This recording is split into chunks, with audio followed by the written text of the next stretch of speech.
Antes de ver este video, suscríbete y activa la campanita para no perderte las noticias más importantes de la región de Bogotá, Cota, Chía, Sopo y Zipaquirá. Colapso de Venezuela eclipsa la caída postsoviética. La falta de comida y alimentos ha sido una de las principales críticas al gobierno de Maduro, lo que impulsó los envíos de ayuda humanitaria. El colapso económico de Venezuela actualmente supera al de la Unión Soviética, lo cual sugiere que el socialismo del siglo XXI puede ir por el camino de su antecesor del siglo XX. El PIB del país latinoamericano ha caído un 54% desde su máximo de 2013, según cálculos del Instituto de Finanzas Internacionales, IIF, por sus siglas en inglés, un organismo comercial de Washington. Según el IIF, este colapso es mucho peor que la caída de 37% entre el máximo y el mínimo nivel de producción del país medio de las repúblicas que formaban la antigua Unión de Repúblicas Socialistas Soviéticas, URSS, en el periodo posterior a la ruptura de la Unión en 1991. Incluso ha superado la caída del 51% experimentada por Ucrania, el más afectado de los anteriores estados soviéticos. El colapso de Venezuela ahora representa la segunda crisis económica más grave de la historia moderna, y solo fue superada por la situación de Zimbabue, donde el PIB se desplomó un 74% entre 1998 y 2009. El colapso económico de Venezuela es casi inaudito en la historia reciente, comentó Sergi Lanao, economista en jefe adjunto del IIF. Zimbabue en los últimos 20 años y el colapso de la URSS son los únicos episodios comparables.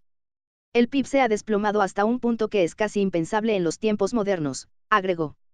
El país se ha visto devastado por la revolución bolivariana, socialista dirigida por el expresidente Hugo Chávez y por su sucesor, Nicolás Maduro, cuyas ruinosas políticas, unidas a una corrupción generalizada, han dado paso a una era de escasez de alimentos, de hiperinflación, de enfermedades y de violencia. Venezuela dejó de publicar datos oficiales en relación con el PIB en 2016 después de haber reportado una caída anual del 16,5%, impulsada en parte por una caída en los precios del petróleo, en un tercer año consecutivo de contracción. Lanao, un execonomista de países especializado en Venezuela del Fondo Monetario Internacional, FMI, ha calculado sus propias cifras de producción desde entonces basándose en medidas como la producción de petróleo, con una disminución del 18% el año pasado, la producción de automóviles, la cual ha caído prácticamente a cero, como las exportaciones a países como Colombia y Estados Unidos. Él estimó que el PIB cayó un 15,5% adicional en 2017 y un 20% en 2018, y está en vías de contraerse otro 10% este año. Las cifras son ligeramente peores que los cálculos del FMI. La probabilidad de un cambio de régimen en Venezuela parece haber aumentado durante las últimas semanas conforme Juan Guaidó, el presidente de la Asamblea Nacional, ha sido reconocido como el legítimo líder interino del país por una gran cantidad de estados del occidente y de Latinoamérica. Pero, basándose en la historia de los graves colapsos económicos en otros países, Lanao ha sugerido que a Venezuela le puede tomar más de una década recuperar el PIB máximo que disfrutó en 2013, incluso si a un nuevo régimen se le permitiera promulgar las políticas correctas. Esta no es como la recesión estándar en los mercados emergentes, tal como la de Indonesia en 1998, donde solo se trata de un año y medio de dificultades económicas reales, él opinó. Al anterior Estado soviético promedio le tomó 12 años alcanzar los niveles de PIB real de la precrisis y significativamente más en algunos casos. Con una destrucción significativa de la capacidad económica, las recuperaciones pueden tomar un largo tiempo. Otros también son pesimistas acerca de la lenta naturaleza de cualquier recuperación significativa. Fitch, la agencia de calificación crediticia, comentó que el sucesor del gobierno actual enfrentará enormes retos políticos y económicos durante los próximos años, conforme intenta reconstruir las instituciones, combatir la hiperinflación, reactivar el sector petrolero y reducir el crimen. Edward Glossop, economista para Latinoamérica de Capital Economics, argumentó que a Venezuela pudiera irle mucho mejor que a la antigua URSS, dado que el comunismo había estado afianzado en la Unión durante 70 años. En Venezuela se puede obtener un buen crecimiento con bastante rapidez si se recupera la producción petrolera, comentó Glossop.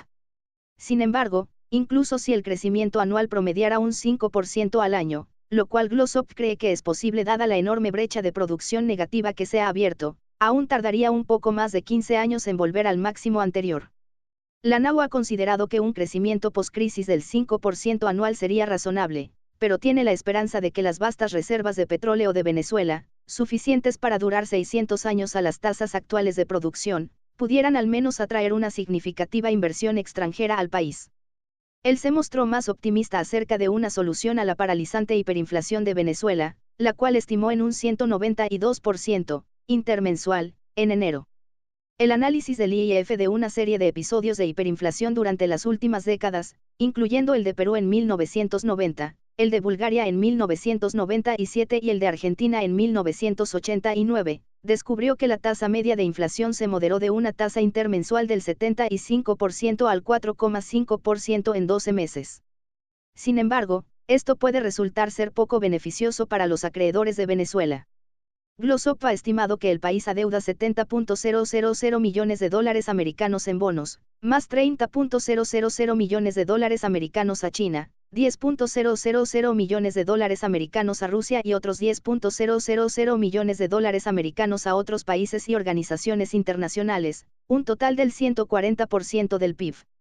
Sus análisis de una serie de reestructuraciones de deuda anteriores que han tenido lugar en otras economías, que van desde la de Ecuador en 1998 a la de Grecia en 2012, basados en datos de la agencia calificadora Moody's, sugieren una fuerte correlación entre la proporción de deuda frente al Producto Interno Bruto, PIB, y la magnitud de la reducción de deuda.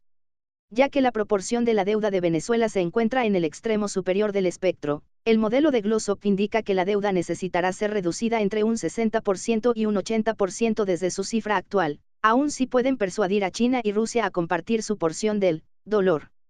Comparte este video, regálanos un like y coméntalo. Tus opiniones sobre esta noticia son bienvenidas e importantes para todos.